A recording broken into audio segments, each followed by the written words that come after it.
Arrivederci, Speridella.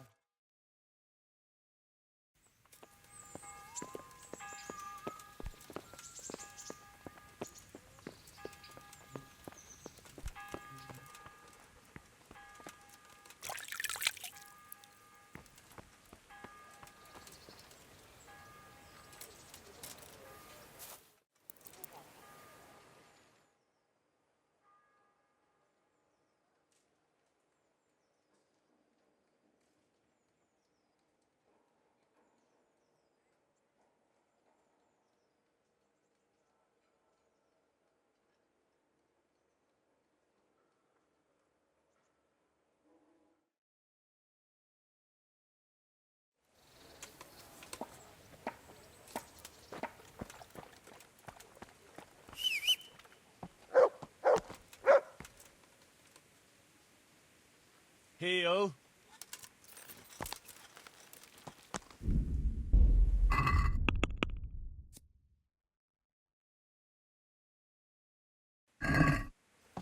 Yeah.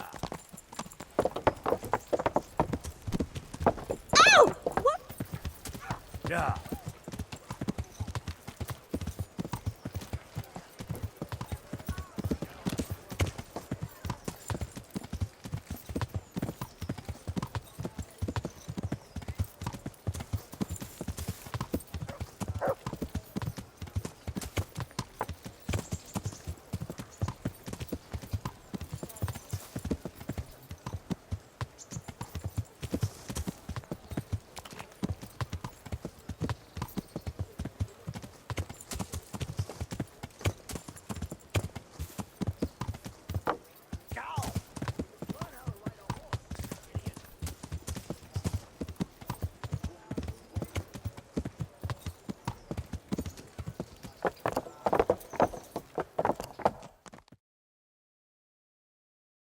Ah, Hal.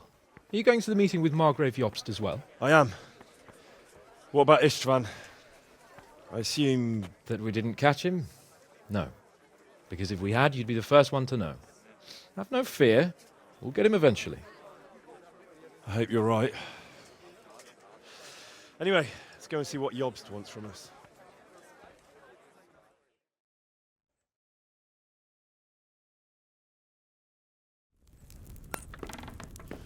My lords, Christ's blessings on you all.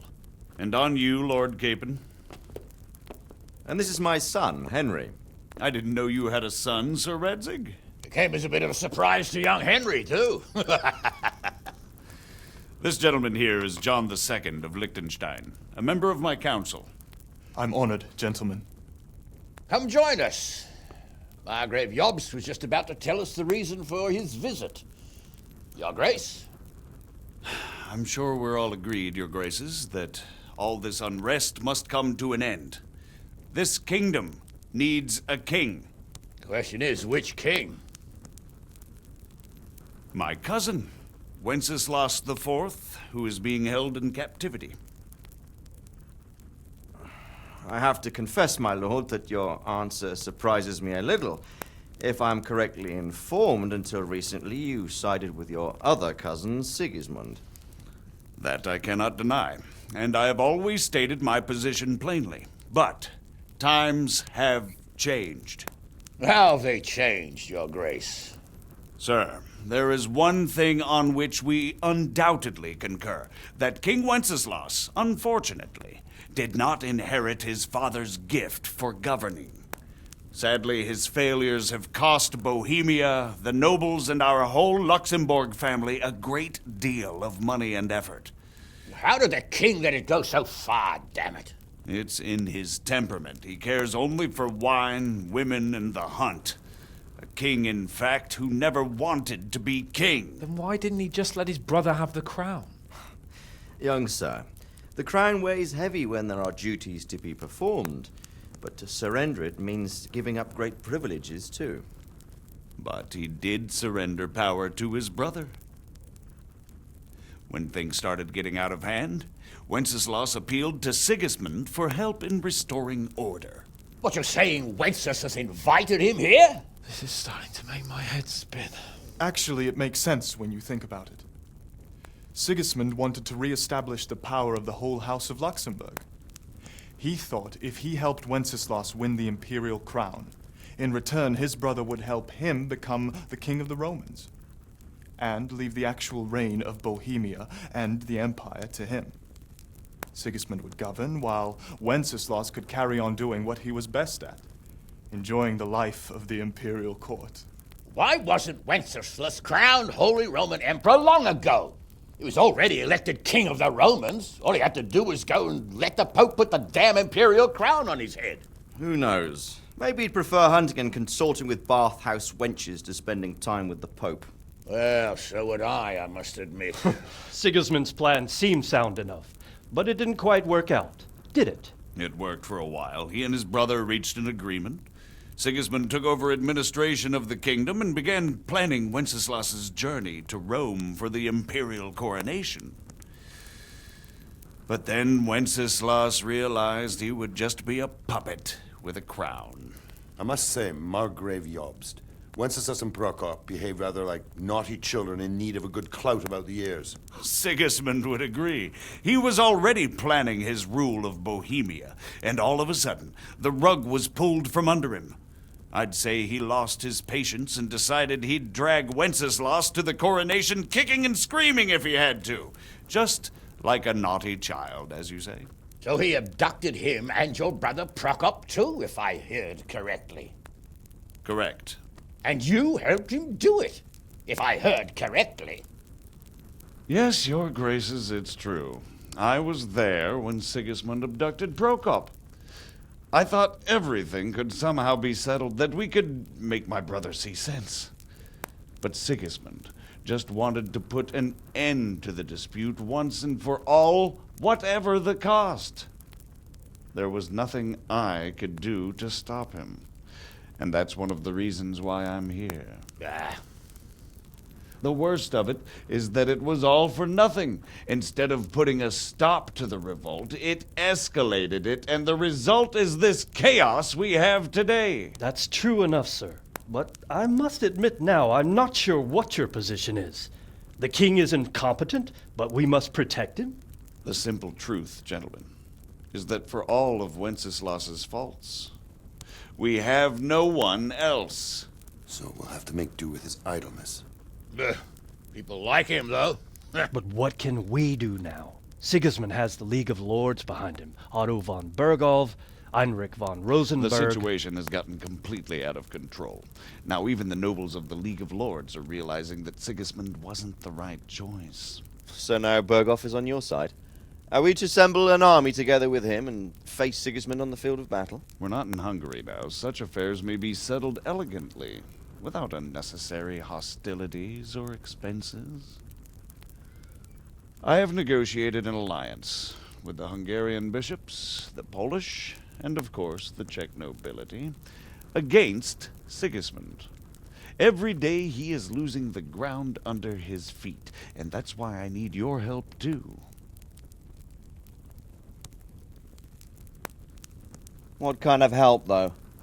Sigismund has a massive army, and Rosenberg, Berghoff, and Prague are behind him. Do you have an army you could face him with? But that's not what I mean at all.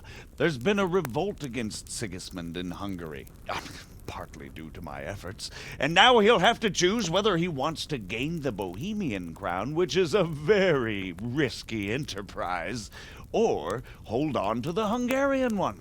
He can't have both.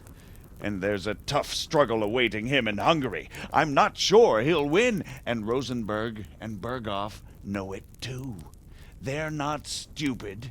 If the Bohemian nobility stands together, they will turn. We are men of little consequence, Margrave.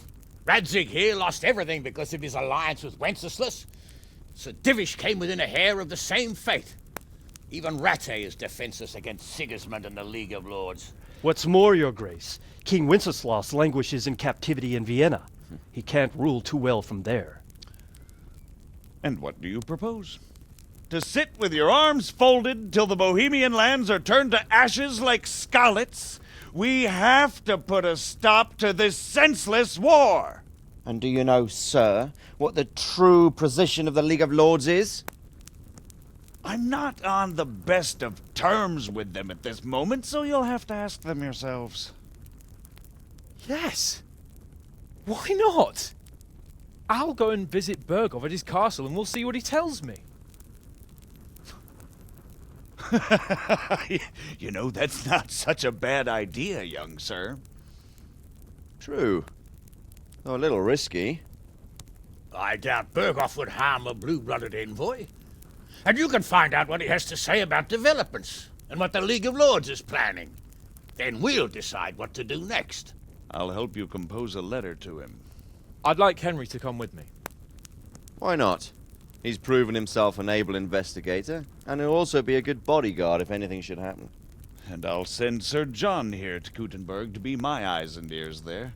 I believe both your reports will help us get a better grip on the situation. When can you set out? Just as soon as I've packed my things. Excellent. Margrave Jobst and I will draft a letter.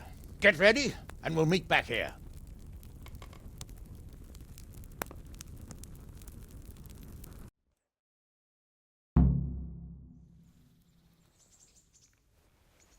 I expect it would be best to write it in your name as Lord of Lipa. Quite so, Margrave. What exactly am I to write? So, it looks like you're off on a mission. Yes. I can't wait. I don't want to dampen your spirits, my boy, but watch out. These are evil times, and who knows what can happen along the way.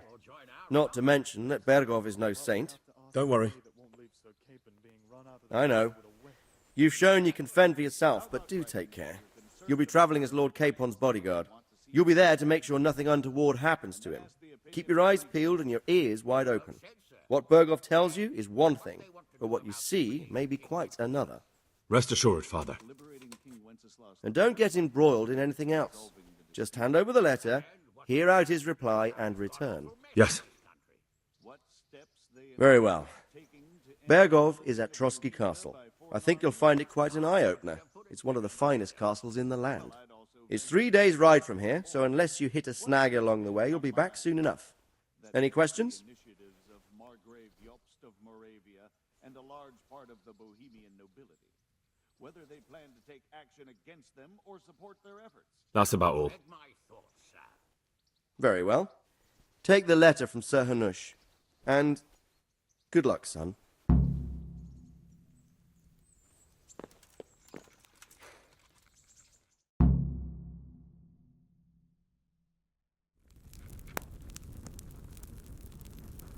I believe we have written it well, gentlemen. Without a doubt. No one could deduce from this whether we are Sigismund's allies or foes. I must travel back to Brno now, but soon I will go to Brandenburg and I will stop here on the way back. By then, Sir Capon should be back and we can discuss how to proceed. Right. Before you leave, my lord, there is one thing that gives me no rest. Why did Sigismund come as a foe? It makes no sense. If I may, sir, I think I can explain. Oh, please enlighten us, young sir. I live not far from Hungary, where Sigismund reigns. It is a savage country, and the constant war with the Turks has hardened the people. They need a monarch with an iron hand. So when Sigismund felt the wind of revolt, he reacted as he would at home. Only what works on the Hungarian nobles does not work here in Bohemia. Bringing order is one thing, but slaughtering and pillaging with a horde of barbarians quite another. What purpose does that serve? But Sigismund did give the Bohemian nobles a chance to take his side. It was only when they refused his ultimatum that he lost patience and took to the sword. As for the barbarians, he could afford nothing better. The Hungarian nobility would gain nothing from joining his campaign in Bohemia. He didn't have enough coin for a regular army, and so he recruited the Cumans. What he does not pay them, they make up for in plunder. But in the end, he didn't have enough to even satisfy the Cumans. That's why he raided Kuttenberg and Skalitz. He wanted the silver. That makes sense. My lords, how's the letter coming along? It's done. Then we can be on our way. Now remember what we said, boy. All you have to do is deliver the letter, listen to the answer, and come back here. Don't provoke Bergov in any way. Provoke? Me? Never, Uncle. We'll be back in a few days. Farewell, your graces. Come, Henry, my men are waiting. I wish you Godspeed.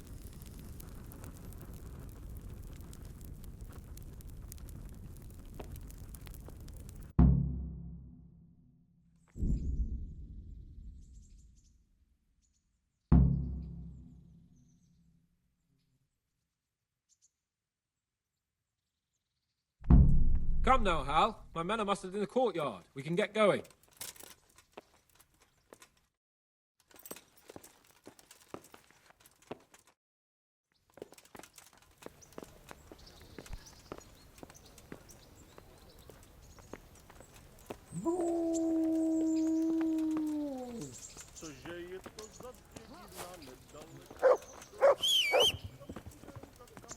To heel, mutt.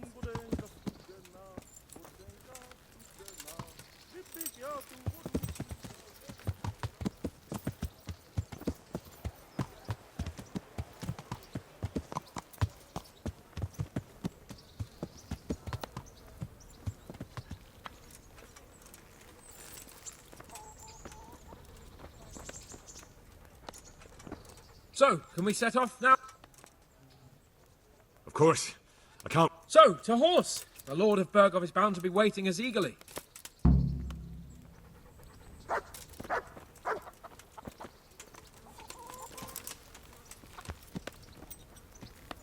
Nick?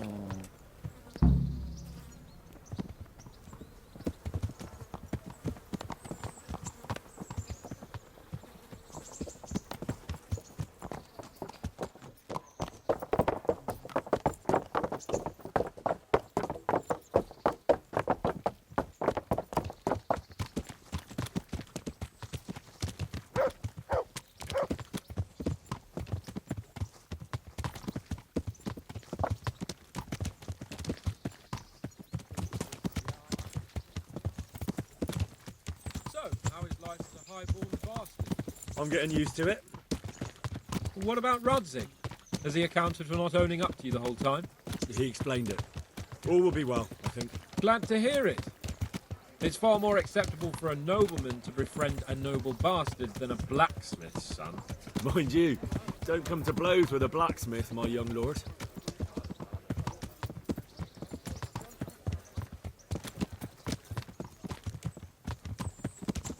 What do you think about Sir Jobst and his plan? Well, I admit all the scheming has me a little lost. I thought Sigismund was the devil, Wenceslas a martyr, those on his side the heroes, and those against him the villains. I believed we'd rescue the king and all would be well again, but now it looks a lot more complicated. Yeah, exactly. I didn't expect the noble lords to be as noble as the angels, but I hadn't expected such a sewer. They behave like children. I can't fathom how after all this backstabbing they're somehow still on speaking terms. I don't know either. It beggars belief.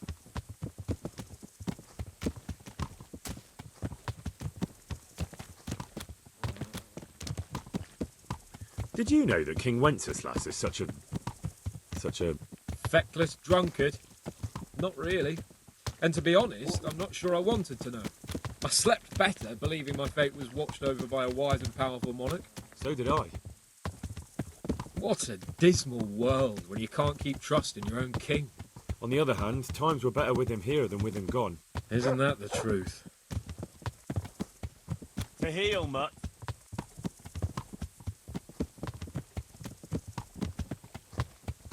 What do you think of Sigismund? If I were him, I'd have had enough of my brother even sooner. But he's a monster.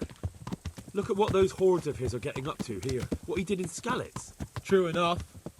On the other hand, if Wenceslas and Prokop hadn't double-crossed him, none of this would have happened. No one forced him to burn Skalitz. That's a fact. But he couldn't let them shit all over him either. Not that I'm defending him. He's a weasel. No doubt about that.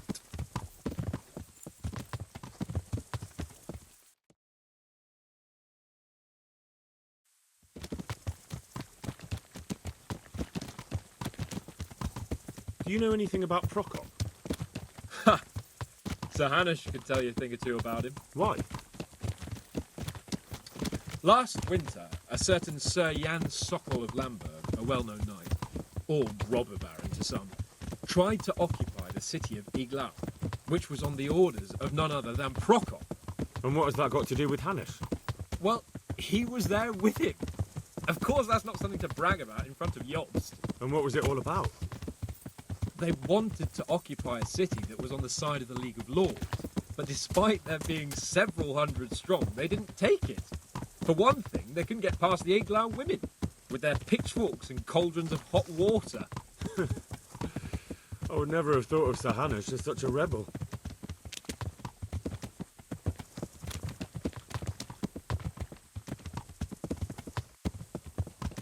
And have you heard anything about Rupert of the Palatinate?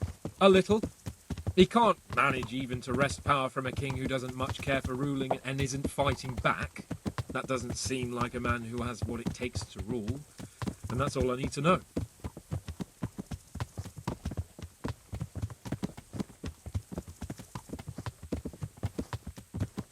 And that Berghoff we're going to see, do you know anything about him? I haven't heard much good about him, but I have a feeling that some other nobles are quite in awe of him. And his castle is apparently quite impressive. I'll be interested to see for myself.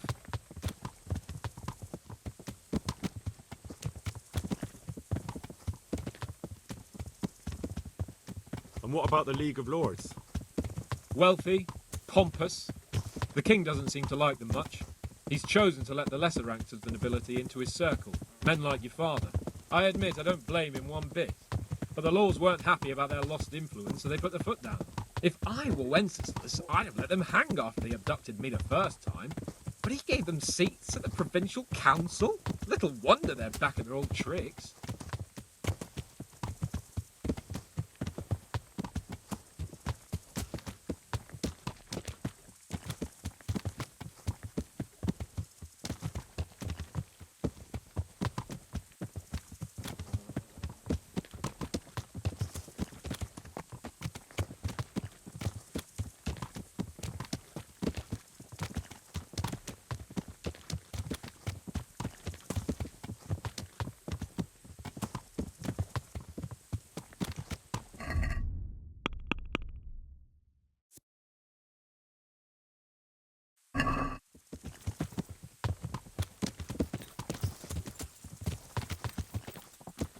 Yeah. Yeah. Yeah.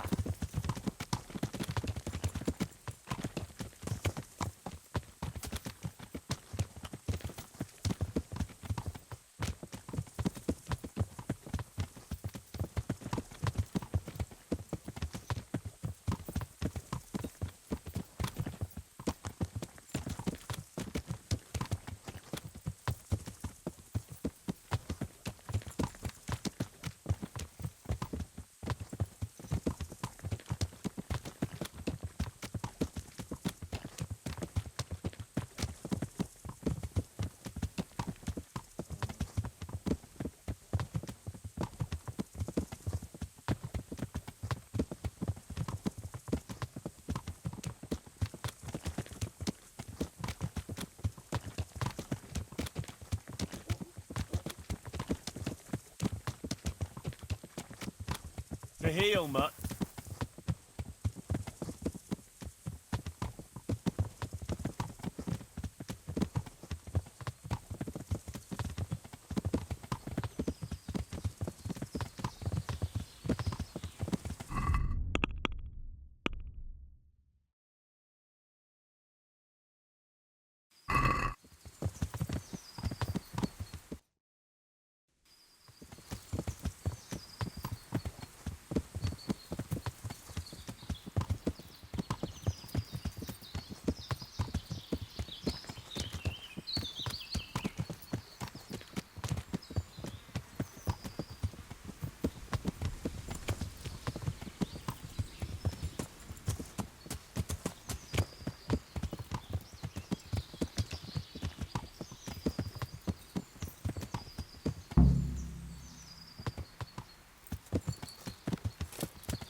Well, Henry, it cost me a lot of effort, but it seems I've finally succeeded in making a half-decent warrior out of you. Anything I can do for you? Well, young sir, what now? Shall we ride boldly forth to adventures new? I never took you for a romantic soul. But, as it happens, a romantic soul is just what I need by my side right now. What, here? Now? Aren't we leaving? Ah, that's just the thing. Here we are, about to ride off into the unknown. Well, who knows what fate has in store for us? What if we should fall as heroes on the battlefield? How could I depart this world with a quiet heart, never having known true love? I'm a little worried about you, sir. Aren't you getting overheated inside that armour? Look, I can't just go off and get my head chopped off somewhere without first winning the heart of the girl I love. So are you going to help me or not? Well, couldn't... We could. Yeah, I suppose. Good luck, then.